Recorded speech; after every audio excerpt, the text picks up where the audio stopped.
நூற்றாண்டு விழாவிற்கு பல்வேறு மாவட்டங்களிலிருந்து வருகை தந்துள்ள உங்கள் அனைவரையும் காஞ்சிபுரம் மாவட்டத்தின் சார்பாக வருகின்ற என்ற வரவேற்கிறேன்.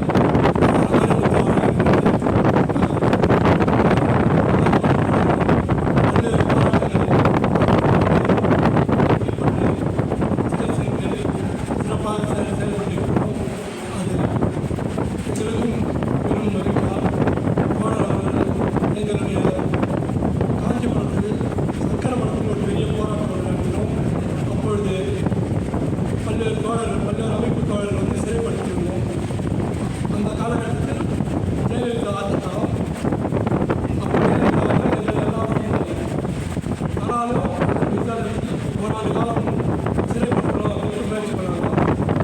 அந்த காலகட்டத்தில் தோழர் ஆணிமுத்து அவர்கள் தான் வந்து எங்களை எல்லாரும் வந்து கூட இல்லாமல் மாமுத்து அவர்கள் மூலியமாக அதெல்லாம் நீக்கி வெளியே கொண்டு வந்து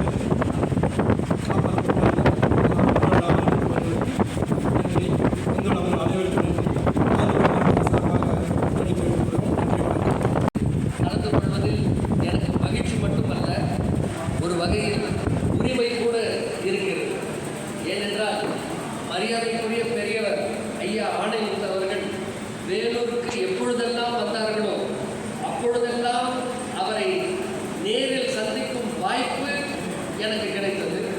அந்த வாய்ப்பினை பயன்படுத்தி விரிவாக்கி அவரை எப்படியாவது எங்களுடைய கண் மருத்துவமனைக்கு அழைத்து சென்று அவரை கொஞ்சம் நேரம் உட்கார வைத்து அவரை பேச வைத்து எங்களுடைய மருத்துவமனையில் இருக்கக்கூடிய செவிலியர் ஊழியர் அத்தனை பேரையும் அவரோடு உட்கார வைக்கும் பொழுது அவர் அதனை தட்டி கழிக்காமல் செலவு செய்யும் நேரம் 10 நிமிடமாக இருந்தாலும் சரி, அரை மணி நேரமாக இருந்தாலும் சரி, அது தன்னையும் தன்னை சார்ந்து வந்துள்ளவர்களையும் தன்னை நாடி தேடி வந்துள்ளவர்களுக்கும் ஏதாவது ஒன்று கொடையாக அவர்களுக்கு கொடுக்க வேண்டும் என நினைக்கக்கூடிய ஒரு கொடை வள்ளல் மரியாதைக்குரிய ஐயா ஆணைமுத்து அவர்கள்.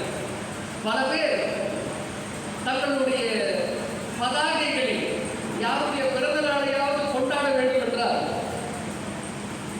கர்ணனே, வள்ளலே, கலியுக வள்ளலே என்றெல்லாம் அந்த பதாகைகளில் போட்டு யார் அதிகப்படியாக நன்கொடை கொடுக்கிறார்களோ அவர்களை உயர்த்துவதை சிறப்புப்படுத்துவதை நாம் பார்த்திருக்கின்றோம். என்னுடைய எளிமையான கருத்து என்னவென்றால், இந்த நூற்றாண்டில் பல கொடையாளிகள் பிறந்திருக்கின்றார்கள். அவர்களிலே ஐயா ஆணைமுத்து அவர்களும் ஒரு மிகப்பெரிய கொடையாளி, கொடை வள்ளல் தான். ஏனென்றால் மற்றவர்கள் அடுத்த வேளை உணவுக்கு உதவக்கூடிய பணத்தை கொடுத்திருக்கின்றார்கள், திருவிழா நடத்துவதற்கு தேவையான வான வேடிக்கைக்கு நிதி கொடுத்திருக்கின்றார்கள். ஆனால் மரியாதைக்குரிய ஐயா ஆணைமுத்து அவர்கள் தான் தன்னை நாடி வந்த ஒவ்வொரு மனிதனும் தன்னை விட்டு செல்லும் பொழுது அறிவு என்னும் கொடையினை கொண்டு செல்ல வேண்டும் என்பதில் மிகவும் உறுதியாக இருந்தவர். அந்த அறிவு கொடையினை மிக அதிகப்படியாக இந்த நூற்றாண்டில் கொடுத்தவர்கள் என்று எடுத்துக்கொண்டால் மரியாதைக்குரிய நம்முடைய பகுத்தறிவு மகன்வன் தந்தை பெரியார் அவர்களை சொல்லலாம், மேலறிஞர் Anna, doctor Kalaignar, sir A T. Panneerselvam, doctor T M. Nair, Muthiah Mudaliar, இதுபோல நீதி கட்சி தொடங்கி திராவிட இயக்கம், திராவிட முன்னேற்ற கழகம் என அதிகப்படியான இயக்கங்களிலே நாம் அறிவு கொடையாளிகளை கண்டுள்ளோம். அதிலே ஐயா அவர்கள் வேறுபட்டும் உயர்ந்தும் நிற்பதற்கு காரணம் அவர் கொடுத்த கொடை மொத்தமும் அறிவு சார்ந்தது, சிந்தனை சார்ந்தது. அவருடைய பெயரில் அவர் நடத்திய அந்த சிந்தனையாளர் என்கின்ற அந்த இதழ் எப்பொழுது பார்த்தாலும் எனக்கு ஒரு மகிழ்ச்சி ஏற்படுவதற்கு காரணம் என்னவென்றால், a man survives by the legacy he leaves என்று சொல்வார்கள். ஒவ்வொரு மனிதனும் இறந்து போய்விடுவதில்லை, அவருடைய வாழ்க்கை தொடர்கிறது. எப்படி தொடர்கின்றது என்றால், அவர் விட்டு செல்லக்கூடிய அறிவு சார்ந்த எச்சங்களாலும் மிச்சங்களாலும் ஒரு மனிதன் வாழ்கின்றான் என்று கூறுவார்கள். அப்படி பார்க்கும் பொழுது அந்த சிந்தனையாளர் இதழ் வரக்கூடிய ஒவ்வொரு வேளையும் மரியாதைக்குரிய ஐயா அவர்கள் உயிரோடு இருக்கிறார், உயிர்ப்போடு இருக்கிறார். அவர் எந்த கொள்கைகளுக்காக வாழ்ந்தாரோ அந்த கொள்கை வாழ்ந்து கொண்டு இருக்கிறது என்பதனை நிரூபிக்கும்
செய்த சேவைகள் இது.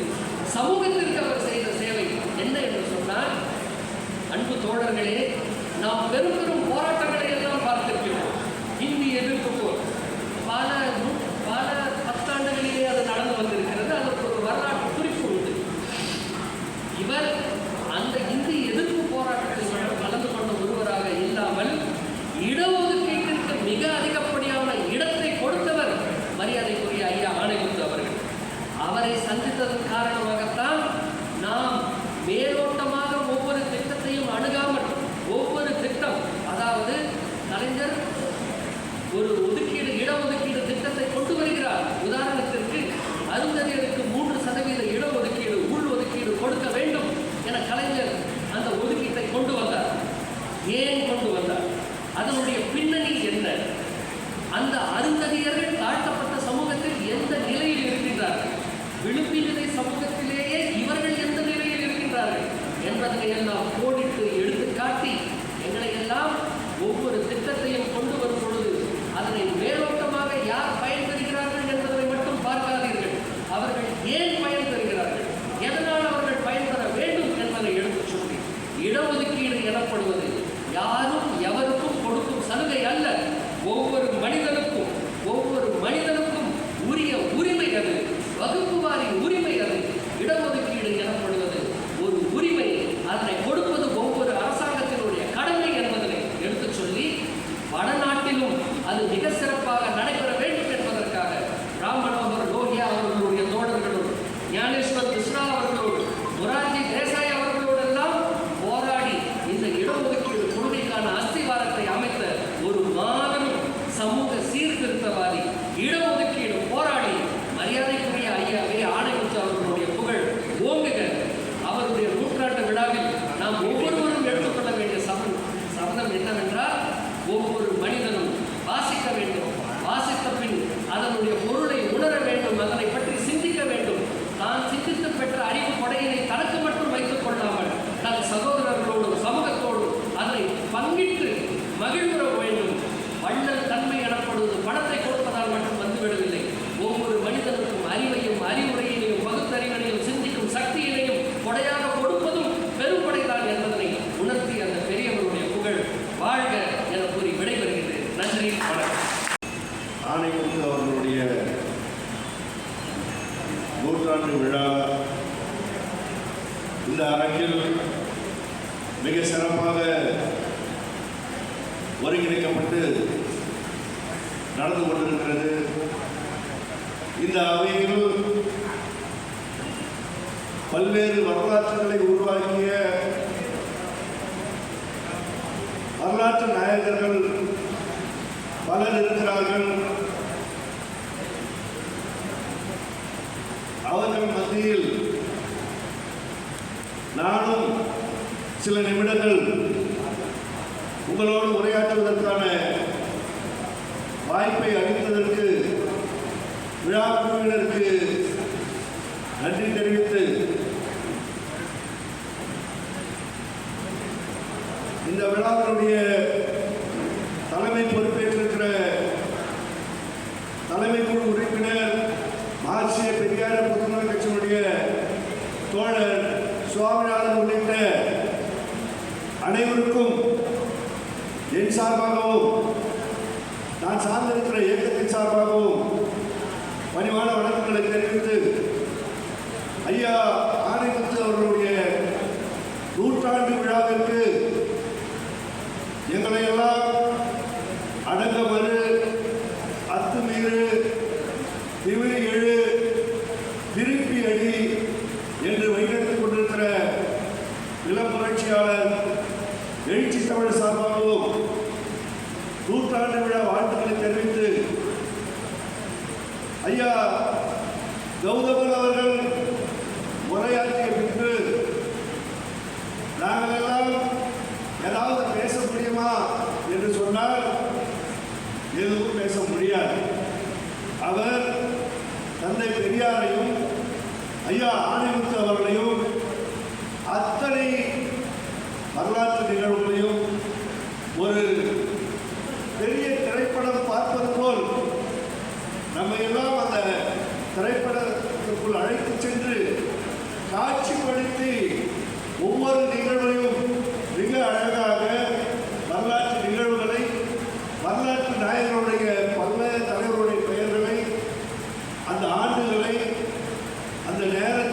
இடத்தை தந்தை பெரியார் வேலூரில் சொன்ன வார்த்தை இப்படி தமிழகம் முழுவதும் பெரியாரையும் பெரியாருடைய முதன்மை தொண்டனாக விளங்கிய ஆணைமுத்து அவர்களையும் நம்மிடம் காட்சிப்படுத்தினார்கள்.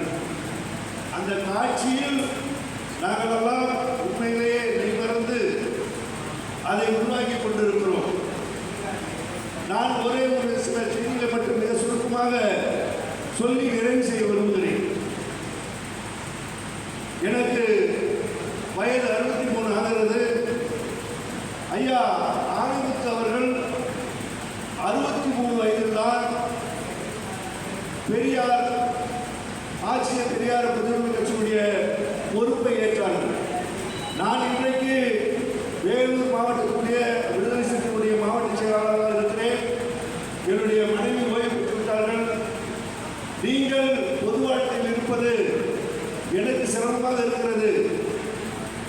நீங்களும் ஓய்வு பெற வேண்டும், என்னோடு நேரத்தை செலவு செய்ய வேண்டும் என்று பல்வேறு நேரங்களில் முறையிட்டிருக்கிறார். சில நாட்களுக்கு முன்பு இந்த துண்டறிக்கையை எடுத்துக்கொண்டு என்னுடைய வீட்டிற்கு வந்து இவர்கள் வழங்கினார்கள். அப்போது நான் வீட்டில் இல்லை. என்னுடைய மனைவி அவர்கள் பெற்றுக்கொண்டு ஐயா ஆணைமுத்து அவர்களுடைய வரலாறை சில பக்கங்களை பார்த்தார். பார்த்த பிறகு என்னை ஓய்வு பெற வேண்டும், பொது வாழ்க்கையிலிருந்து விடுதலை சிறுத்தையிலிருந்து மாவட்ட செயலாளர் பொறுப்பிலிருந்து நீங்கள் விலகி என்னோடு இருக்க வேண்டும், குடும்பத்தோடு இருக்க வேண்டும் என்று சொன்னவர் ஐயா ஆணைமுத்து அவர்கள் 63வது வயதில் தான் பொறுப்பேற்றார். அதற்கு பின்பு ஏறக்குறைய சரியாக இருக்கும் என்று நினைக்கிறேன் 33 ஆண்டுகள் தொடர்ந்து அந்த பணியை பெரியாருடைய கொள்கைகளை, கோட்பாடுகளை, சமத்துவத்தை இந்த நாட்டில் பரப்புவதற்கு தன் வாழ்வை அர்ப்பணித்தார். அப்படி இருக்கும்போது உங்களுக்கும் நீங்களும் இந்த பணியில் ஈடுபட வேண்டும் என்று சொன்னார். அதற்கு முன்பே நான் ஒரு கடிதம் எழுதி தலைவரிடம் தெரிவிக்க தயார் செய்து வைத்திருந்தேன். அது என்னவென்று சொன்னால், இன்றைக்கு விடுதலை சிறுத்தைகள் கட்சியில் ஒரு மிகப்பெரிய புரட்சி மாற்றம் செய்ய ஏற்பாடுகள் நடந்து கொண்டிருக்கிறது.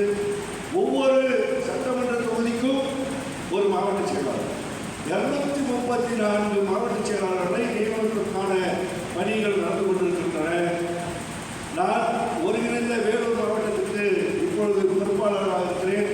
காட்பாடிக்கு என்று ஒரு மாவட்ட செயலாளர், வேலூருக்கு என்று ஒரு மாவட்ட செயலாளர், அணைக்கட்டுக்கு என்று ஒரு மாவட்ட செயலாளர், இப்படி ஒரு சட்டமன்றத்திற்கும் ஒரு மாவட்ட செயலாளர் நியமிக்க வேண்டிய பணிகள் நடந்து கொண்டிருக்கிறது. இந்த நேரத்தில் இந்த பணியிலிருந்து நான் விலகிக் கொள்ள விரும்புகிறேன் என்று ஒரு கடிதம் எழுதி வைத்திருந்தேன்.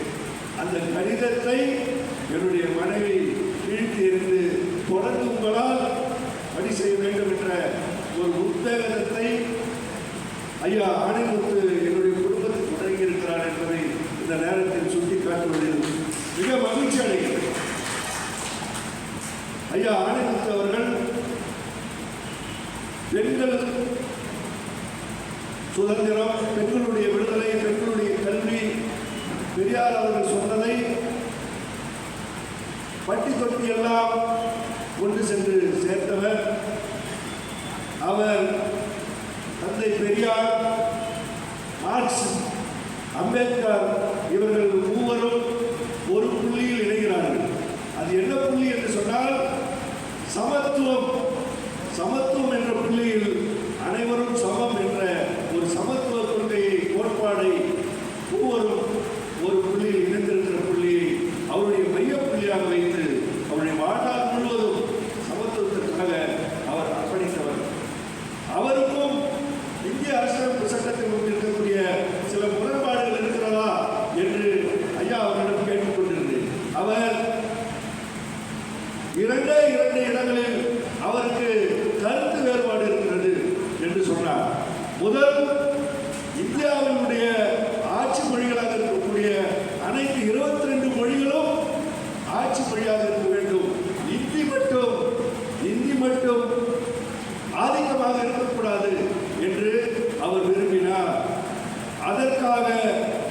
அவர் குரல் கொடுத்தார் என்று சொன்னார். அடுத்து ஒன்றிய அரசுக்கு எல்லா அதிகாரங்களும், அது கல்வி சம்பந்தமாக இருந்தாலும் சரி, மற்ற எந்த அதிகாரமாக இருந்தாலும் சரி, ஒரு குவியல் இருக்கிறது. ஒன்றிய அரசுக்கு ஒரு குவியல் இருக்கிறது. அந்த குவியல் உடைக்கப்பட வேண்டும், பரவலாக்கப்பட வேண்டும், அதிகாரம் பரவலாக்கப்பட வேண்டும் என்பதில் மிக உறுதியாக இருந்தார் ஆணையத்தில் அவர்கள் என்று இப்பொழுது அருகில் பேசிக் கொண்டிருந்த வாலாஜா அவர்கள் சொன்னார். இப்படி இந்திய அரசியலமைப்பு சட்டம் வழங்கி இருக்கிற அத்தனை அடிப்படை உரிமைகளையும் ஏற்றுக்கொண்டு அதற்காக குரல் கொடுத்தவர் ஐயா ஆணைமுத்து அவர்கள். இன்றைக்கு இந்த அரசு, மத்தியில் இருக்கக்கூடிய ஒன்றிய அரசு அத்தனை சட்டங்களிலும், அத்தனை இந்திய அரசியலமைப்பு சட்டம் வழங்கி இருக்கிற அடிப்படை உரிமைகள், மத உரிமையாக இருந்தாலும் சரி, பேச்சுரிமையாக இருந்தாலும் சரி, அது கருத்துரிமையாக இருந்தாலும் சரி, இந்திய அரசியலமைப்பு சட்டம் வழங்கி இருக்கிற அடிப்படை உரிமைகள் எதுவாக இருந்தாலும் சரி, அதற்கு நேர் எதிராக இன்றைக்கு செயல்படக்கூடிய ஒரு ஒன்றிய அரசை நாம் பெற்றிருக்கிறோம். அதை எதிர்த்தும் ஐயா ஆணைமுத்து அவர்கள் இன்றைக்கு நம்மோடு பேசிக் கொண்டிருக்கிறார். நீங்கள் இன்றைக்கு ஒன்றிய அரசு செய்யக்கூடிய இந்திய அரசியலமைப்பு சட்டத்துக்கு எதிராக செய்யக்கூடிய அத்தனை செயல்களையும் நீங்கள் களத்தில் நின்று எதிர்க்க வேண்டும், களத்தில் நின்று போராட வேண்டும் என்ற செய்தியை ஐயா ஆணைமுத்து அவர்கள் எனக்கு வழங்கிக் கொண்டிருக்கிறார் என்று நான் எடுத்துக்கொள்கிறேன். அப்படிதான் எந்த விதமான சட்ட நடைமுறையும் பயன்படுத்தாமல், எந்த மசோதாவாக இருந்தாலும் விரிவாக விவாதிக்காமல், விரிவாக வெளிப்படையான ஓட்டெடுப்பை நடத்தாமல், ஆம் என்போர் ஆம் என்றும், இல்லை என்போர் இல்லை என்று சொல்ல வேண்டும் என்று சொல்லி சபாநாயகர் அவர்கள் தன்னிச்சையாக ஆம் என்ற குரல் அதிகமாக கேட்டது. அந்த காரணத்தினால் அந்த மசோதா சட்டமாக நிறைவேற்றப்பட்டது என்று மக்கள் விரோத சட்டங்கள் ஒன்றொன்றாக, சட்டத்துக்கு புறம்பாக, சட்டம் வழங்குகின்ற நடைமுறைக்கு எதிராக இன்றைக்கு நடைபெற்றுக் கொண்டு வருகிறது என்பதை நாம் உணர்ந்து கொண்டிருக்கிறோம். ஐயா ஆணைமுத்து அவருடைய பார்வையில் சமத்துவம், பெரியார், மார்க்ஸ், அம்பேத்கர் அவர்கள் வழங்கியிருக்கிற சமத்துவ உரிமைக்கு எதிராக இன்றைக்கு இருக்கக்கூடிய ஒன்றிய அரசுக்கு எதிராக களத்தில் நிற்க வேண்டியது கட்டாயம் என்பதை எனக்கு சுட்டிக்காட்டுவதாக உணர்ந்து கொள்கிறேன். இந்த மாபெரும் விழாவை எடுத்திருக்கிற அத்தனை தோழர்களுக்கும் நான் சார்ந்திருக்கிற விடுதலை சிறுத்தைகள் கட்சியின் சார்பாக மனப்பூர்வமான வாழ்த்துக்களையும் நன்றியும் தெரிவித்து, நீங்கள் மேலும் நிறைவு விழாவை மிக சிறப்பாக தமிழகம் கல்வி அலுவலகம், வேலூரில் இருக்கக்கூடிய அத்தனை இயக்கங்கள், கட்சிகள், பெரியாரை, புரட்சியாளர் அம்பேத்கரை, மார்க்சிசை நம்புகிற அனைத்து இயக்கங்களை, கட்சிகளை ஒருங்கிணைத்து மிகப்பெரிய அளவில் இந்த நிறைவு விழாவை வேலூர் மாநகரில் நடத்த வேண்டும் என்று ஒரு வேண்டுகோள் வைத்து, அதற்கான அத்தனை பணிகளிலும் வேலூர் மாவட்டத்தை சார்ந்த விடுதலை சிறுத்தைகள் உங்களோடு இருப்போம் என்று வாக்குறுதி அளித்து இந்த வாய்ப்புக்கு நன்றி தெரிவித்து நிறைவு செய்கிறேன். நன்றி, வணக்கம். அனைவருக்கும் வணக்கம். உணவு நேரம் நெருங்கிக் கொண்டிருக்கிறது. இன்னும் 2 முதன்மை பேச்சாளர்கள் இந்த அரங்கத்திலே பேச வேண்டிய தேவை இருக்கிறது. சானாசா மார்த்தாண்டன் அவர்களும் பேராசிரியர் சோம ராசேந்திரன் அவர்கள் பேச வேண்டிய தேவை இருக்கிறது. நேரத்தின் அருமை கருதி மிக சுருக்கமாக எனது உரையை நிறைவு செய்ய விரும்புகிறேன். மார்க்சிய பெரியாரிய பொதுவுரிமை கட்சி அதன் எளிய வரலாற்றில் வேலூர் என்பது தவிர்க்க முடியாத ஒரு பகுதி. அந்த வேலூரிலே மார்க்சிய பெரியாரிய தோழர்கள் இன்றைக்கு இத்தனை எண்ணிக்கையில் வேலூர் மாவட்டத்தில் இயங்குகிறார்கள் என்று சொன்னால் அதற்கு அடிப்படை காரணமாக அமைந்தவர், இணைப்பு சக்தியாக இருந்தவர் தோழர் நாப்பா செந்தமிழ் அவர்கள். அவரது பெயரில் அமைந்திருக்கக்கூடிய இந்த அரங்கில் ஐயா ஆணைமுத்து அவர்கள் பெரிதும் நேசித்த வேலூரில் நடக்கக்கூடிய இந்த நூற்றாண்டு விழாவில் உரையாற்றுவோர் பட்டியலில் நானும் இருப்பதை எண்ணி மகிழ்ச்சி அடைகிறேன்.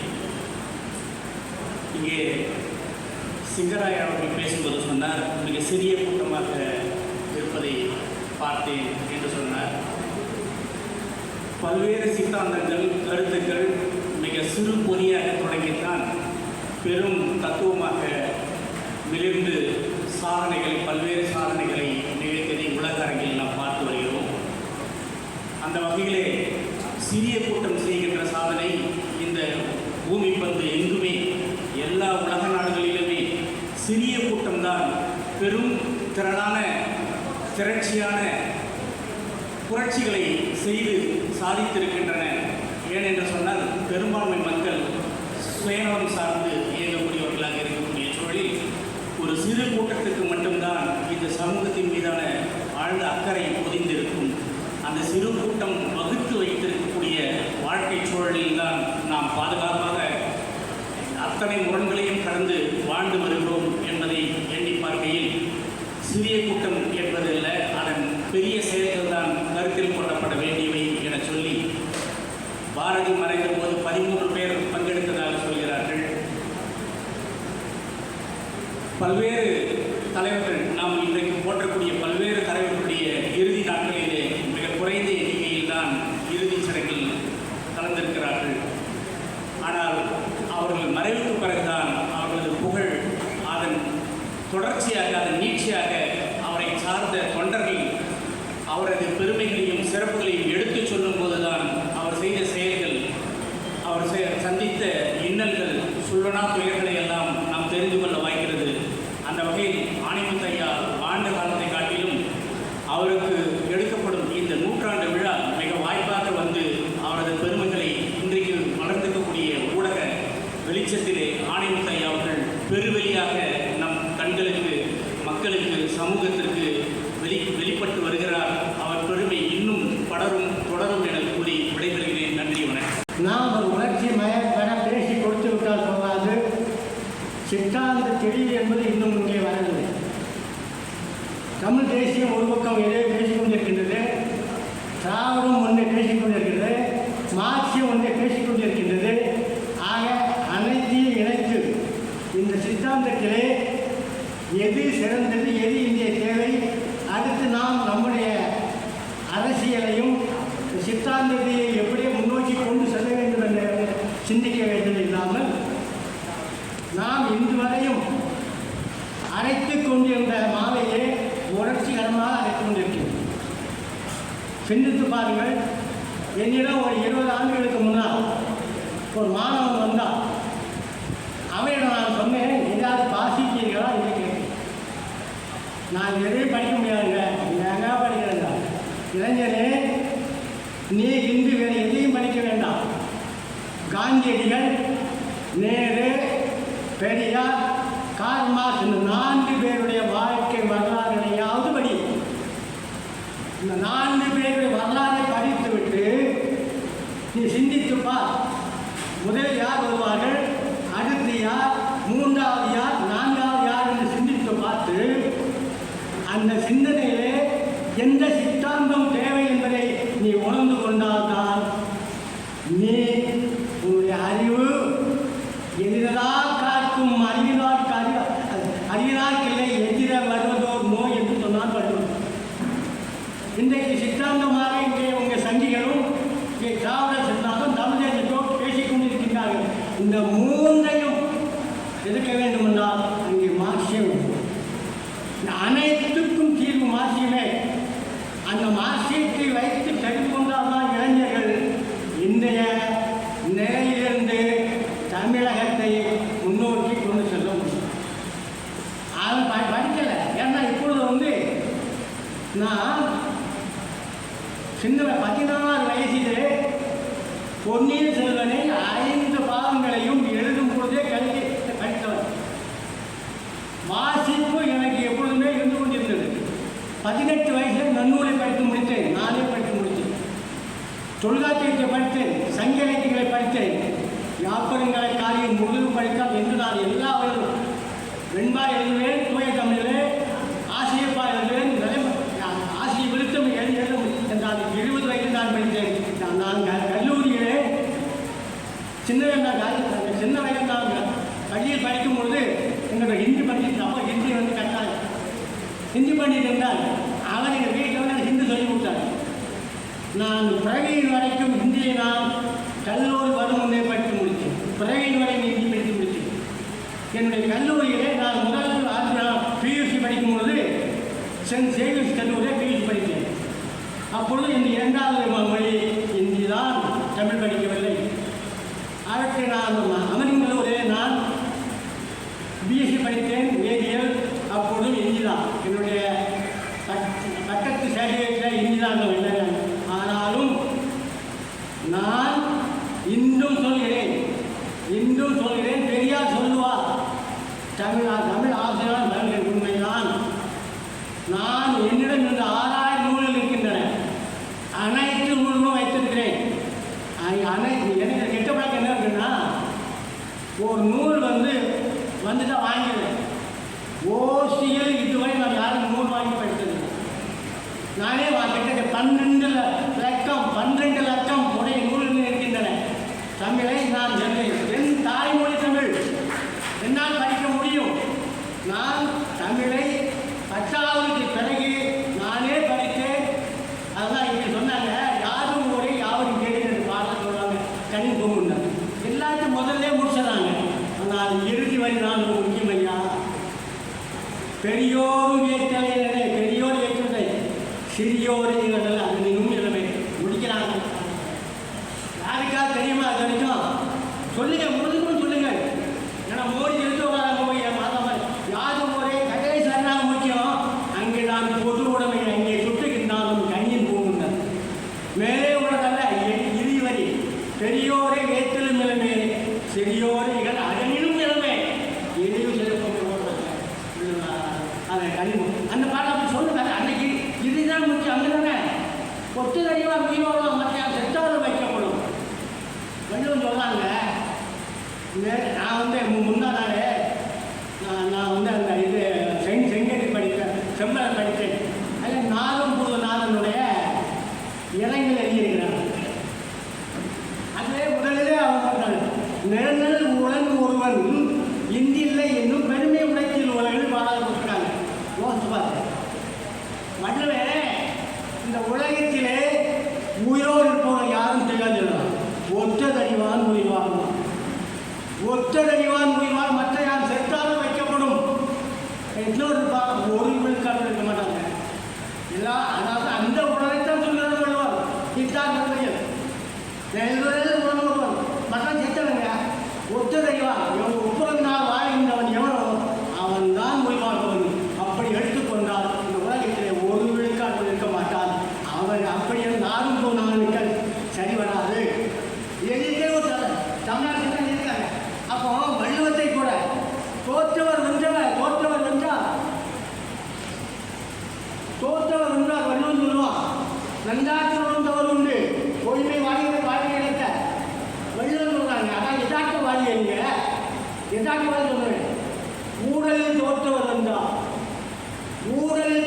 வந்தார், அது மண்ணும் உலகில் காணும்.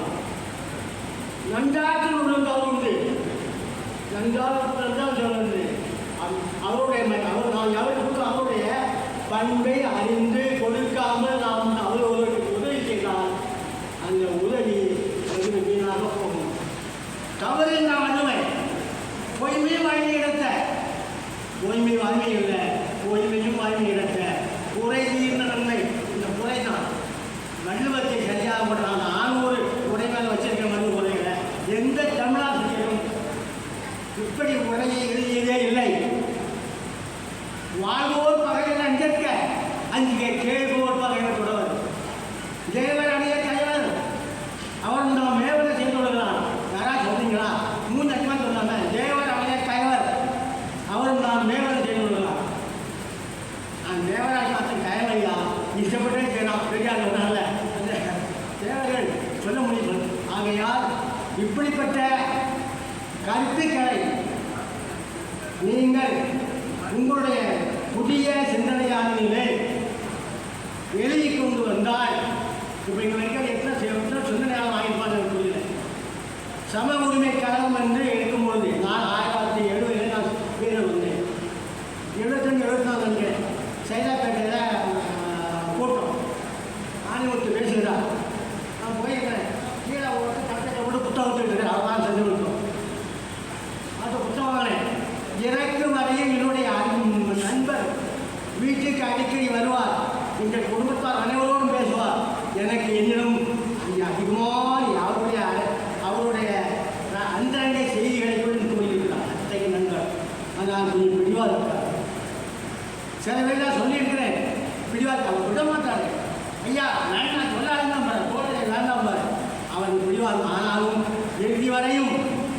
எங்களுடைய நட்பு நீடித்தது.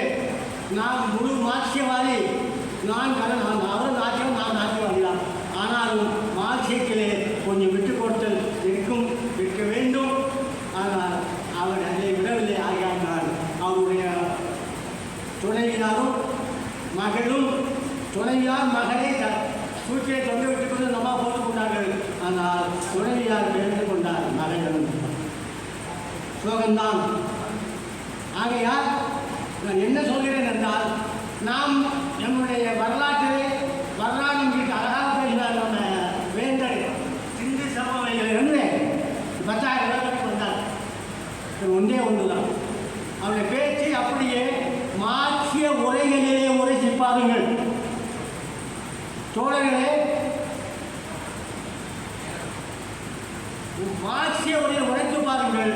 ஆகையால் நான் இன்னும் எவ்வளோ பேர் நினைத்தேன். ஏன் மென்மையால் விடுகிறேன். காலம் வரும்போது பேசிக்கொண்டே இருப்போம். அளந்து பேசவில்லை.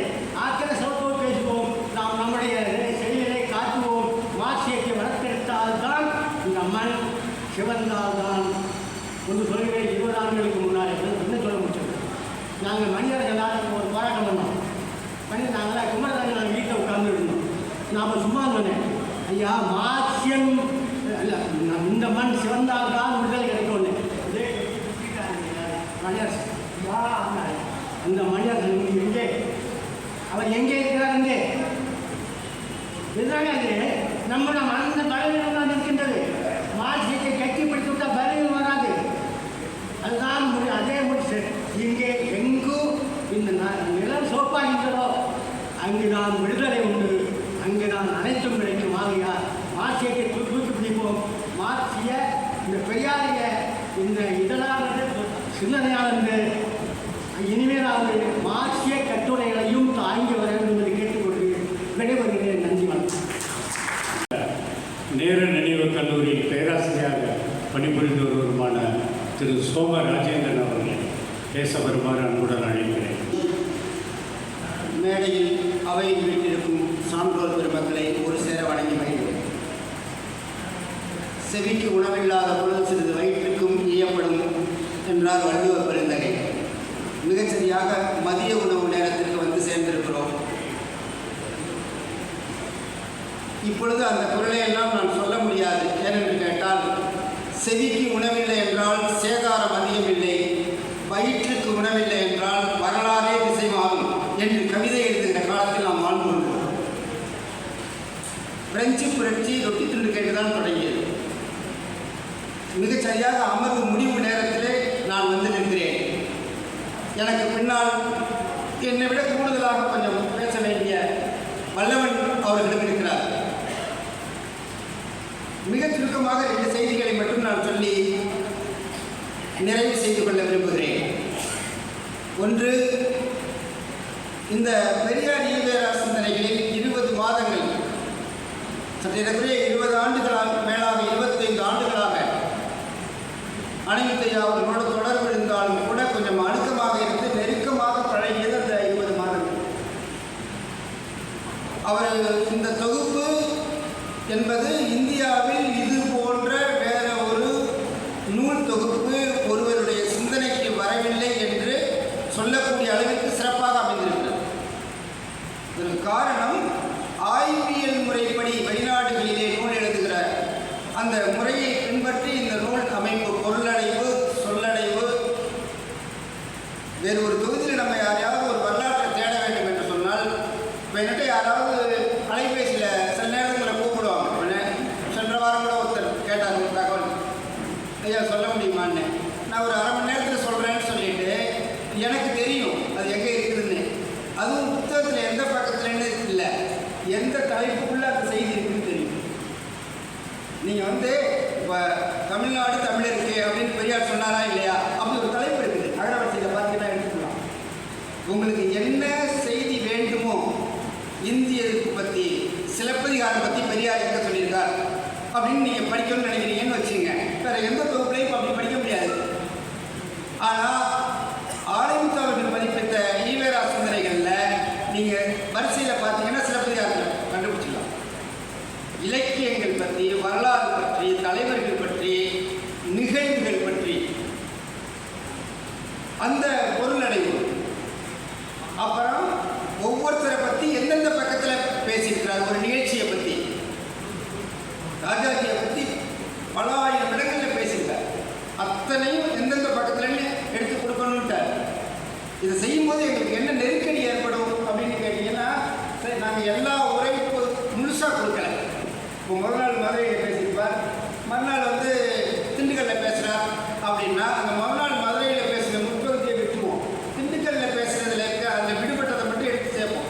அப்படி தான் தொகுத்துக்கிட்டு வருவோம். அப்படி தொகுத்துக்கிறப்ப என்ன ஆகும்னு கேட்டால், சில இதில் இடையில செட்டியார் அவர்கள் அப்படின்னா அப்போ பேசியிருப்பார். முதலியார் அவர்கள் முதல்ல ஆரம்பிக்கும் போது கல்யாண சுந்தர முதலியாரோ வேறு ஏதோ ஒரு முதலியாரோ சொல்லியிருப்பார். இடைப்பகுதியில் பேரை சொல்ல மாட்டார். முதலியார் அவர்கள் பேசியிருப்பார். தொடக்க காலத்தில் எந்த முதலியார்னு யாருக்கு இப்போ செட்டியார் அவர்கள்னு இருக்கும். திரும்ப போய் ஆனந்தையாட கேட்போம், எந்த தேதியில் பேசினது எந்த ஊரில் பேசினது பாரு. இந்த தேதியில் பேசுனது எந்த ஊரில் பேசுனது அதை சொன்ன உடனே கல்யாண சுந்தர முதலியார் எழுதிங்கன்னு பாரு. எவ்வளவு நினைவார்கள். சொன்ன உடனே இன்னார் எழுதிங்க. ஐயா சரியாக இருக்குமா வெறும் முதலி நான் சொல்கிறேன் தோட அப்படின்ட்டு அந்த கூட்டம் எங்கே நடந்தது, அதில் யார் யாரெல்லாம் பேசுனாங்க, எதுக்கு அதை சொன்னாலும் சொல்லுவார். அந்த நினைவாக அதை விட இன்னும் அடிக்குறிப்புக்காக 2வது வரிசையில் பெரும்பாலான அடிக்குறிப்புகள் நீங்கள் தான் போய் நூலகத்தில் எடுக்கணுன்ட்டாங்க. நான் சரிங்க அப்படின்னு சொல்லிட்டு போய் ஆங்கிலத்தில் இருக்கும். பெரும்பாலும் ஆங்கிலத்திலே எழுதி எடுத்துகிட்டு வருவேன். அவர் மொழிபெயர்ப்பு கொடுப்பார் ஐயா, அதை கொடுப்போம். அப்போ ஒரு பேர் கண்டுபிடிக்க முடியல. அது சிஆர் ரெட்டி அப்படின்னு இருக்குது. நான் அந்த அகராதியில் வந்து பார்த்தா ரெட்டி வரிசையிலையும் இல்லை, சிஆர் இன்சில் வரிசை அந்த தலைப்படுத்து வரிசையிலையும் இல்லை. இப்போ என்ன செய்யறதுன்னு தெரியல. திரும்ப திரும்ப பார்த்தேன். அப்புறம் எனக்கு அவர் ஒரு குறிப்பு கொடுத்தாங்க, இந்த அடிப்படையில் தேடுங்க கன்னிமர நூலகத்தில் போய். அப்படி பார்த்தா விழா கட்டமைந்த ராமலிங்க ரெட்டி அதை எல்லா இடங்கள்லையும் பெரியார் சிந்தனை இல்லை, பெரியார் சிஆர் ரெட்டின்னு தான் சொல்கிறார். என்ன சொல்கிறாருன்னு கேட்டால், ஏன் இப்போ வந்து உங்களை நான் வந்து அடிக்குறிப்பு எழுத சொன்னேன் தெரியுமா, இந்த சிஆர் ரெட்டி வந்து நீங்கள் இவ்வளோ பெரியார் சிந்தனைகள் இது சம்மந்தமாக தேடிட்டு இருக்கிற உங்களுக்கே தெரியலையே. யாரோ ஒருத்தர் படித்தா சிஆர் ரெட்டினா யாருன்னு அவங்களுக்கு தெரியும். அப்போ பெரியார் யார் யாரை பற்றி எல்லாம் பேசியிருக்காருன்னு நம்ம சொல்கிறோமோ அவங்கெல்லாம் யார் என்பதையும் அடிக்குறிப்பிட தர வேண்டும். அதில் மிக தீவிரமான நிகழ்வுகள்லாம் உண்டு, சொல்லலாம் இல்லை. ஒன்று, மணலி கந்தசாமிக்கு இன்னும் குறிப்பு கிடைக்கும். அது முடிகிற நேரத்தில் நாங்கள் பேரெல்லாம் எழுதி வச்சுட்டே இருந்தோம். முதல்ல முக்கியமான அதெல்லாம் தேடி எடுத்துகிட்டு வந்தோம். மணலி கந்தசாமி ஒரு தீவிர இந்திய பொதுவுடைமை கட்சியினுடைய தோழர், எங்கள் பகுதியை சேர்ந்தவர். கிட்டத்தட்ட காங்கிரஸ் அரசாங்கத்தால் அந்த கொலை செய்வதற்கு, அதாவது சுட்டுக் கொள்வதற்கு பெயர் குறிப்பிடப்பட்டதில் அவர் ஒரு பொதுவுடைமை கட்சி தோழர். அந்த சிவராமன், களப்பால் குப்பு, பாட்டாங்குடி அணியன் இந்த பிரிவில் இருந்தவர். அதில் வந்து அவங்க மட்டும் தப்பிச்சார், மற்ற எல்லாரையும் கொண்டுட்டாங்க. குறிப்பு கிடைக்கும். நான் சில புத்தக நிறுவனங்களுக்கு, இயக்கம் சார்ந்த புத்தக நிறுவனங்களுக்கு நம்ம பேர் சொல்லி யாரையும் குறைப்படுத்த வேண்டாம். சில சட்டமன்ற உறுப்பினர்களுக்கு, சில தலைவர்களுக்கு கேட்குறாங்க, ஏதாவது குறிப்பு கொடுங்க. இல்லை. அப்புறம் ஜோசப் மருத்துவர் ஜோசப் மருத்துவ குறிப்பு கிடைக்கலங்கிறாங்க. ஐயா அவர் திருச்சிங்கிறார். ஆமாங்க, எனக்கு தெரியும், திருச்சி தான். அவர் பையன் இப்போ மருத்துவம் பார்த்துருக்காரு. நம்ம திருச்சியில் இருந்துட்டு திருச்சியில் உள்ள ஒரு குறிப்பு கொடுக்கணும்னா என்ன? அப்புறம் இரவு நள்ளிரவு 1 மணிக்கு நீங்கள் கொடுத்தே ஆகணும், நீங்கள் வேலை இருக்குங்க, அது ஏதாவது ஒரு குறிப்பு கொடுங்க. பிறந்த தேதி என்ன பண்ணாத கொடுங்க அப்படிங்கிறாரு. அப்புறம் கண்ணடிக்கு ஒரு வழக்கறிஞர் திருச்சியில் மன்னிக்கணும்னு 1 மணிக்கு அவரை எழுப்புறாரு. பேசி நீங்கள் காலத்தில் எனக்கு குறிப்பு கொடுங்க, இல்லைன்னா நான் வேலை செய்ய மாட்டேன் பாரு, நான் எடுத்துகிட்டு போயிடுங்க, திரும்ப எடுத்துகிட்டு போயிடுங்க பாரு. அப்புறம் அவர்கிட்ட கேட்டு அவர் வந்து எனக்கு பதில் தெரியல, அவர் செலவு ஒன்று இருக்குது அங்கே வச்சுருக்காங்க அப்படின்ட்டு இரவே வண்டி எடுத்துகிட்டு போய் அந்த சிலையை பார்த்து அதுலேருந்து குறிப்பு சொன்னார். பிறந்த நாள் எந்த நாள் எல்லாம் இன்னும் அவ்வளவு, அதாவது நேர்மையாக இருக்கிற செய்தி நேர்மையாக இருக்கணும். அந்த ஒரு விமர்சனத்தை கூட அவர் ஆளானார். பத்திரிகையில் விமர்சித்தாங்க. அப்புறம் நானும் முத்தமிழ் சொல்லணும், அதுக்கு பதில் எழுதணும். காந்தியடிகளை பற்றி, நேருவை பற்றி குறிப்பு எழுதுன்னு அடிக்கடி எப்படி எழுதுன்னு கேட்குறோம். அவர் ஐயா என்ன சொல்கிறாரு, காந்தியடிகளை பற்றி பெரியார் வந்து நிறைய திட்டிருக்காரு. காந்தி பாஷையில் பேசாதவர், காந்தி மொழியில் பேசாதவர், அவ்வளவு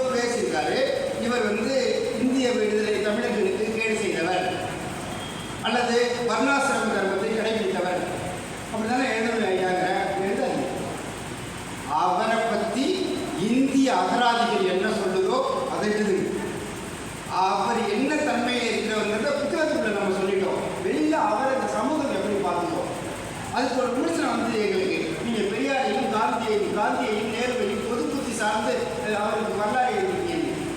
வரலாறு அவரை பற்றிய அடிக்குறிப்பு என்பது வேறு, அவரை பற்றிய விமர்சனம் என்பது வேறு என்பதில் மிக தெளிவாகவும் நேர்மையாகவும் அதுக்காக அடிக்குறிப்பிலேயே காந்தியை திட்டினு சொல்லலாம். அது இந்த சமூகம் எப்படி பார்த்தோம் அப்படி என்று சொன்னவர்.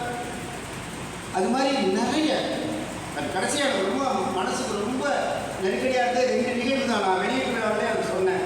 அதில் ஒன்று, அவர் எங்கேயாவது ஊர் சுற்றிட்டே இருப்பார். எங்கேயாவது போயிடுவார். வந்து காலையில் நான் திருச்சியிலேருந்து முத்தமிச்சோட கோயம்புத்தூர்லேருந்து அவன் முனைவர் பண்ணிக்கிட்டு இருந்தால் நான் திருச்சியிலேருந்து வெள்ளிக்கிழமையான பையன் இருந்தோம். எல்லா விடுமுறை சென்னையில் தான் இருக்கோம். விடுப்பு எடுத்துகிட்டு இருந்தோம். நாங்கள் புத்தகத்தை எல்லாம் எடுத்து இங்கே வந்துருப்போம். அவங்க எங்கேயாவது போயிருந்தோம். என்ன செய்யறதுன்னு தெரியாது. அதே உட்காந்து வேலை பார்ப்போங்க. விடுதலை அறை எடுத்துக்கிட்டு உட்காந்து மிச்ச வேலையை பார்ப்போம். இவர் இருக்க மாட்டாங்கன்னு தெரிஞ்சுட்டா நாங்கள் இங்கே வந்துக்க வேண்டாமே, நாங்கள் அங்கேயிருந்து வேலை பார்த்துக்கலாமே, ஏன் ஐயா அப்படின்னு கேட்டால் ஒரு தடவை ஐயா நீங்கள் தயவு செஞ்சு எங்கேயும் ஊருக்கு போகாமல் ஒரு 3 மாதம் உட்காருங்க, நானும் மருத்துவ விடுப்பு எடுத்துகிட்டு வரேன், வேலையெல்லாம் முடிஞ்சுவோம் அப்படின்னு சொன்னப்ப நான் எங்கேயாவது போகாமே வேலை செய்யாமல் இருந்தேன்னா செத்து போயிட்டு வளர்ந்த இந்த வார்த்தை அப்படியே சொல்கிறேன். செத்து போயிட்டு நான் ஓடிக்கிட்டே இருக்கணும். அப்போ தான் நான் உயிரோடு இருப்பேன். பேசிக்கிட்டே இருக்கணும். அப்போ தான் உயிரோடு இருப்பேன். அதுக்கப்புறம் தான் நான் அவருடைய மரணத்தின் போது நினைத்தேன், ஒரு சமயம் இந்த கொரோனா வந்து ஓடாமலும் செயல்படாமல் இருந்ததுனால் அவருடைய உயிரை வாங்கி விட்டுருவோம். இன்னும் கொஞ்சம் இல்லை கொரோனா வந்து கொரோனா நோய் அல்ல, அவருக்கு அதல்ல, அவர் வேலை செய்யாமல் இருக்கிறது இருந்தது முடிக்கே இருக்கணும். கடைசியாக ஒரு 20 நாள் இருக்கும். நான் ரொம்ப பிடிவாதமாக போய் ஐயா நீங்கள் இந்த தேதி குறிப்பிட்ட நாளில் உங்களால் வெளியிடவே முடியாது, ஏன் இப்படி சொல்றீங்கன்னா முன்னுரையே எழுதுற நீங்கள் கடைசியாக எழுதுறேங்க. நீங்கள் இனிமேல் அதை கொடுத்துருந்த 1 வாரம் கழிச்சு கொடுத்தீங்கன்னா அது மெய்ப்பு பார்த்து அந்த முன்னுரை எத்தனை பக்கம் வருதோ அதுக்கு தகுந்த மாதிரி பாடம்லாம் கழிச்சு அரைச்சிட்டு புத்தகம் வராது. அதெல்லாம் வரும் போங்கன்னாரு. ஐயா வராதுங்க ஏன் பண்ணிட்டு போவோமா. காலையிலே தாமரை சுப்பிரமணியம் நான் பிரஸ்டீஜ் விடுதியில் படத்துக்கு வந்து எழுதுறாரு. என்ன சொன்னீங்க ஐயா இல்லைன்னாரு. இல்லை என்ன சொன்னீங்கன்னாரு. ஒன்றும் சொல்ல என்ன இல்லை, நான் போனேன் முடிச்சுட்டு உட்காந்துருக்காரு. நான் 5 மணிக்கெல்லாம் முடிக்க மாட்டாரு, முடிச்சுட்டு உட்காந்துருக்காரு. நேரம் நான் 10 மணி வரைக்கும் பார்த்துட்டு போனேன், கொஞ்சம் நேரம் கழிச்சு தான் எழுதி முடியறேன்னு சொன்னாருங்க. என்னன்னு கேட்டேன். தூங்கலையானோம், போய் ராஜேந்திரன் கூட்டுவோம் அப்படின்னாரு. அதான் வந்தேன். என்ன சொன்னீங்க, ஏன் இப்படி கோவமாக இருக்காங்க. கோவமாலாம் இல்லை, 1 மணி நேரம் கூட உறங்க புத்தகம் வராதுன்னு சொன்னது. அப்புறம் விடிய உட்காந்து கிட்டத்தட்ட ஒரு 86 பக்கமும் என்னமோ அதை புத்தகத்தை முடிச்சு என் கையை கொடுக்குறாரு. போகிற காலையில் 8 மணிக்கு தூக்கிந்தாரு. இப்போ வருமா அப்படின்றாரு. இப்போ வரும் அப்படின்ட்டாங்க. இப்போ வரும். அந்த உழைப்பு அது யாருக்கும் வராது. அவருடைய அந்த உழைப்பு தான் இன்னும் சொன்னாங்க. அது மட்டும் இல்லை, அவர் இவரெல்லாம் உயிரோடு இருக்கிறது காரணம்னு சொன்னார். பெரியார் சொன்னார். இன்னொன்னு சொல்லணும், அவரே சொன்னார், இல்லை நான் ஓடி ஆடிக்கொண்டிருக்க வேண்டும், பேசிக் கொண்டிருக்க வேண்டும், அப்போதான் நான் வந்து உயிரோடு இருக்க முடியும் அப்படின்னு சொன்னார்ல. அவர் இத்தனை நாள் உயிரோடு இருந்ததற்கு காரணம் பெரியார் சொன்ன வார்த்தை மட்டுமல்ல, அவர் எங்கு ஓடினாலும் அவரை வரவேற்று அவருக்காக இயங்கிக் கொண்டிருந்த இந்த பெரியாரியை தொண்டர்களால் இருந்ததை நாம் மறந்துவிடக்கூடாது. மிகப்பெரிய பெரியாரியோடு வைத்திருந்தது நாம் தான். ஆணையத்தில் இத்தனை ஆண்டுகள் உயிரோடு வைத்திருந்தது ஏனென்றால் அவர்கள் உயிர்ப்போடு இயங்குவதற்கு, அவர்கள் நடப்பதற்கு படிக்கட்டாகவோ, அவர்கள் அமர்ந்து கொண்ட தோள்பட்டையாகவோ, அல்லது கோபம் என்றால் அவர்கள் அடிக்க கை போக்கினால் முதுகு காட்டவோ தயாராக இருக்கிற தொண்டர்கள் தான் அவர்கள் இத்தனை ஆண்டுகள் வாழ்ந்து அளப்பரிய இந்த தொண்டை செய்வதற்கு காரணமாக இருந்தார்கள் என்பதை சொல்லி 5 நிமிடங்கள் அவருடைய அந்த தொகுப்பு பணி என்னை பொறுத்தளவில் இன்னும் முழுமை அடையவில்லை. நான் அதை ஏற்கனவே சொல்லிட்டு எல்லாத்தையும் தொடர்பாக பேசுகிறேன். ஏன்னு கேட்டால் அதை 2 வரிசையாக நாங்கள் வெளியிட்டோம். பக்கங்களை பார்க்குறது நிறைய பேர் சொல்கிறாங்க. எனக்கே இது ஒரு நாடாளுமன்ற உறுப்பினர் கொடுத்தேன். திடீர்னு ஒரு நாள் அந்த பக்கம்னு போட்டுருவீங்க, பக்கம் இல்லை அப்படின்னாரு. இல்லை வரிசை எந்த வரிசைன்னு பாருங்க. இப்படியெல்லாம் எங்களை இன்சம் பண்ணால் நாங்கள் எப்படி படிக்கிறது இருக்காது. அதை ஒழுங்கு பண்ணணும். அது கிட்டத்தட்ட ஓராண்டு வேலை, ஓராண்டு அல்லது 2 ஆண்டு. என்ன ஓராண்டுனா நீட்டிப்பு பெற்றால் 2 ஆண்டு. ஆசிரியர் பணி ஓய்வு பெற்றவுடன் அதற்காக ஒரு 2-3 ஆண்டுகள் நான் இருந்து எனக்கு யாராவது ஒரு துணைக்கு இருந்தாலும் போதும், அதை ஒழுங்குபடுத்தி ஒரு வரிசையாக ஒரு 2 ஆண்டுகள் செய்ய வேண்டிய வேலை கட்டாயம். அதை செய்தால்தான் அது நமக்கு வேறு எந்த வேலையும் கிடையாது. சொல்லடைவு பொருளடைவு பக்கங்களில் மாற்றணும். ஒன்று சேர்க்கணும். 4 குறிப்பிட்ட மாதிரி ஒன்று சேர்க்கணும். அது 2 வரிசையாக வெளியிட்டதுக்கு காரணம் அப்போ நமக்கு இருந்த நெருக்கடி. அது ஒரு தொகுதியை கூட வெளியிட முடியாமல் போயிட்டு இருந்தால் ஏதாவது தடைகள் வந்தால் நான் கையேற்றம் பெற்று அந்த சிந்தனையாளர் கழகத்துக்கு உரிமைன்னு பெரியாரே கைப்பட எழுதி அந்த முதல் தொகுப்பு வெளியிட்டுவோம். காசு கொடுத்தோம் எவ்வளோ பாருங்க அவங்க சிந்திக்கிறாங்க. அதாவது ஐயா நான் அப்பவே சொன்னேன், நீங்கள் மெரிட் பெரிய 2 ஒன்று சேர்த்துருவோங்க ஐயா. ஒன்று சேர்த்து ஒரே வரிசையாக வெளியிடலாம். உங்களுக்கு தெரியாது வளர் யாரால் ஏதாவது சிக்கல் பண்ணால் இந்த காசு கொடுத்தவங்களுக்கு நம்ம கேஸ் முடிகிற வரைக்கும் உட்கார சொல்ல முடியாது. இந்த முதல் வரிசைக்கு எனக்கு உரிமை இருக்குது, அதனால் அதை கொடுத்துலாம். 2வது வருஷம் அப்புறம் தரேன்னு சொல்லலாம். அதான் செய்யணும்ல, நீங்கள் தனியாகவே போடுங்கன்றார். தனியாக போட்டதுனால அதை வாசிப்பில் ஒரு மிகப்பெரிய சிக்கல் இருக்கிறது. அதை முழுமை செய்ய வேண்டும். நாம் 2 நாட்களுக்கு பிறகு அதை முழுமையாக உட்கார்ந்து அதை செய்ய வேண்டும் என்பதை நம்ம எல்லாத்தையும் துணையா துறைசித்தார்கள் அவருடைய அந்த குறிப்புகள்லாம் நான் சொல்ல விரும்புகிறேன். அதை செய்தால்தான் எங்களை போன்றவர்களுக்கு அந்த மனநிறைவு இருக்கும். அவ்வளோ தூரம் மிக கடுமையான பல பேருடைய உழைப்பு. அவ்வளோ ஒரு 5-6 பேர் வந்து மிக அவரவர்கள் பங்குக்கு உழைத்தார்கள். வாழ்நாள் முழுவதும் உழைத்தார். பெரியார் சொல்லிகள் ஓய்வு பெற்ற பிறகு 2 ஆண்டு தான், எப்படி இருந்தாலும் 2 ஆண்டு தான் வந்துடுவேன். நான் அப்போ வந்து அந்த பணியை மட்டும் முழுமையாக நான் செஞ்சு தரணுங்கிறது என்னுடைய ஒரு விருப்பம். அதை இது ஒரு 2 ஆண்டு காலம் பிடிக்கும். எனக்கு கேட்டால் அது அந்த பக்கங்கள்லாம் மாற்றி சொல்லடைவு பக்கம் பொருளடைவு பக்கம்லாம் மாற்றணும். இப்போ அவர் வேறு ஐயா ஏதாவது சந்தேகம் வந்தால் யார்கிட்ட கேட்குறது வேறு தெரியாது. நமக்கு ஒரு நெருக்கடி இருக்குது. இருந்தாலும் அது இருக்கிற அமைப்பை ஒரு வரிசைப்படுத்திடலாம். 2வது ஒரே வரிசைப்பட்டு நான் இந்த மேடையில் பேசணுங்கிறதுக்காக சொல்லிட்டு போகிறேன். மிக நிறைய தோழர்கள் நீங்கள் வந்திருக்கீங்க. நான் இந்த கூப்பிட்டுமே சொன்னேன், நான் வர்றது கண்டிப்பாக வரேன். ஆனால் நான் திருவனந்தபுரம் மருத்துவ சிகிச்சையில் இருப்பேன். ஒரு 3 கண், கழுத்து நரம்பு, முதுகு தண்டு வளம் 3க்கும் சேர்த்து சிகிச்சை பெற்றுருக்கேன். ஒரே காரணம் தான், தொடர்ந்து கணினியில் உட்காந்தது. நல்லா ஞாபகம் வச்சுங்க. 40 வயது வரைக்கும் நீந்தி சின்ன வயசில் குதிச்சு, குளத்தில் குதிச்சு, ஆற்றுல குதிச்சு, மரத்துலேருந்து குதிச்சு விளையாடி வளர்ந்த நாமே, என்னை போன்றவர்களே ஒரு 35 வயதுக்கு மேலே ஒரு 20 ஆண்டுகள் தொடர்ந்து கணினியில் உட்கார்ந்த உடனே இதெல்லாம் வந்து நம்ம பிள்ளைகளை கவனமாக இருக்கணும். நம்ம பிள்ளைகள் பொழுதுலையும் கணினியில் ரொம்ப கவனமாக இருக்கணும். இல்லை என்றால் அலோபதி சிகிச்சை முறை இல்லை. முதுகு தட்டுறோம்னா அறுவை சிகிச்சை பண்ணுறோம்னா இதெல்லாம் ஒன்றும் கிடையாது, எதுவும் பயன் இல்லை. ஆனால் நான் சரி பண்ணிக்கிட்டேன். கிட்டத்தட்ட 75 விழுக்காடு ஆயுர்வேத சிகிச்சை முறையில் சரி பண்ணியிருக்கிறேன். இன்னும் திரும்ப வேலை செய்யணுங்கிற ஒரு வெறித்தன மனசுக்குள்ள இருக்கிறதுனால அதை சரி பண்ணிக்கிறேன். என்னை வந்து தொடர்ந்து சிகிச்சையில் இருக்கிறேன். வேலூர் எனக்கு ரொம்ப பிடித்தமான ஒரு மார்க்சிய பெரியாரிய பொது உடைமை கட்சி மேடைகளையே அதிகமாக பேசிய மேடை வேலூர் மேடை. அது குப்படையாவுடைய அன்பெல்லாம் சேர்ந்து பேசிய மேடை. எக்காரணத்தை முன்னிட்டு நான் வருவேன். நான் வந்துட்டு பேசிட்டு உடனேயாவது திரும்ப நேரம் ஆஸ்பத்திரிக்கு போனாலும் பெட்லேருந்து வேணாலும் எதிர்த்து வருவேன் அப்படின்னு சொன்னேன். அதை நான் காப்பாற்றிருப்பேன். காரணம் இந்த ஒரு கூட்டத்தை நான் வேறு எங்கேயும் பார்க்க முடியும். எத்தனை பேர் இருந்தாலும் அத்தனை பேரும் கேட்கிறவர்களாக அமர்ந்து கேட்கிற ஒரு மேடை இது வேலூருக்கு அமைந்த மேடை. அதனால் இந்த செய்தி ஒரு செய்தியை மட்டும் நான் சொல்லி நிறைவு செய்ய விரும்புகிறேன். மிக நெருக்கடியான காலகட்டத்தில் இருக்கிறோம் தோழர்களே, மிக நெருக்கடியான காலகட்டம். மண்முக தமிழக முதலமைச்சர் ஸ்டாலின் அவர்கள் எவ்வளவு நாள் தாக்கு பிடிப்பார் என்று நமக்கு தெரியாது. புதிய கல்விக் கொள்கை நீங்கள் இந்திய அறிவிப்பை கூட விட்டுருங்க. இந்தியெல்லாம் வந்து ஒன்றும் ஆகாது, திணிக்க விட முடியாது, நம்ம படிக்க மாட்டோம். ஆனால் அதுக்கு அப்பாற்பட்டு மிகப்பெரிய நெருக்கடியில் இன்றைக்கு நாம் இருக்கிறோம். கேரளாவில் அமல்படுத்தப்பட்டுள்ளது, மிக கொடூரமான முறையில் அமல்படுத்தப்பட்டது. 2 ஆண்டுகள் ஆச்சு.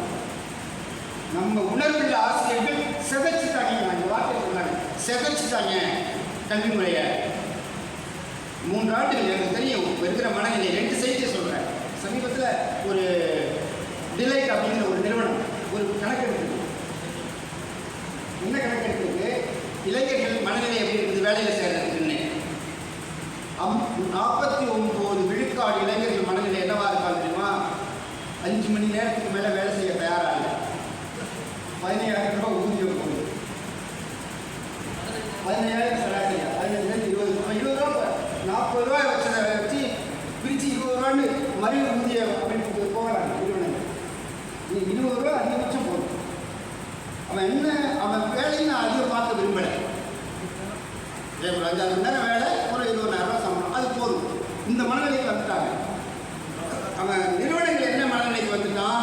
நீங்கள் 40,000 ரூபா ஊதியத்தை கொடுத்து அவன்கிட்ட 10 மணி நேரம் படாத பாடுபட்டு வேலை வாங்குறத விட 6 மணி நேரம் அவன் வேலை பார்த்துட்டு 15,000 ரூபா வரும். அந்த 6 மணி நேரம் ஒழுங்காக வேலை பார்த்துருவாங்க, அவன் லாப கணக்கு பார்ப்பான். இப்போ நிறுவனங்கள் ஊதியத்தை குறைக்குது. அப்போ என்ன சிக்கல் வருதுன்னு கேட்டால், பசங்க படிக்க தயாராக இல்லை, வேலை செய்ய தயாராக இல்லை. கல்லூரியில் சேர்ந்துட்டுமேங்கிறதுனால 3 ஆண்டு படிச்சுட்டு இருக்கான். கல்லூரியில் சேர்ந்துட்டுமேங்கிறதுனால நான் என்ன நிலைமை தெரியுமா? கேரளா முறைப்படி ஓராண்டு முடித்த உடனே காலேஜை விட்டு போகிறேன்னு சொன்னால் சர்டிஃபிகேட் கொடுத்துருவாங்க, சான்றிதழ் வாங்கிட்டு போயிடும். 1 ஆண்டு படித்த வரைக்கும், 2 ஆண்டு முடித்த உடனே சான்றிதழ், 2 ஆண்டு படித்த வரைக்கும், 3 ஆண்டு முடித்த உடனே சான்றிதழ், 3 ஆண்டு படித்த வரைக்கும்.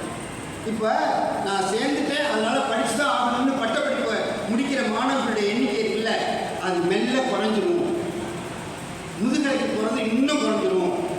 எங்களுக்கு படித்தவன் வேண்டாம், இது கார்பரேட் அரசாங்கம், நிறைய படித்தவன் வேண்டாம், எங்களுக்கு எல்லாத்துக்கும் ஆள் வேணும். நீ எல்லாருமே படிச்சுட்டா பியூன் யாரு வாட்ச்மேன் யார்? இந்த சிக்கல் வருதுல்ல, அதை நோக்கி 1. 2வது முதல் பருவத்தில் பொலிட்டிக்கல் சயின்ஸ் படிக்கிறான், சமூக அறிவியல். 2வது பருவத்தில் தமிழ் படிக்கிறான், 3வது பருவத்தில் பொருளாதாரம் படிக்கிறான். 3 ஆண்டு தமிழ் படித்தாலோ 3 ஆண்டு பொருளாதாரம் படிக்கிறவனோ அல்லது 5 ஆண்டுகள் வரலாறு படிக்கிறவனோ அதை முழுமையாக படிக்கிறானா என்பது கேள்விக்குறியாக இருக்கிற பொழுது, எப்படி 6 பருவங்களும் வெவ்வேறு பாடங்களை படித்தால் திட்டமிட்டு கல்வி முறையை சிதைப்பதுதான் புதிய கல்விக் கொள்கையின் நோக்கமாக இருக்குமோ என்கிற ஐயம் நம் கண்முன்னால் இருப்பதால் நாம் இன்னும் வீரியத்தோடு பெரியாரிய சிந்தனைகள்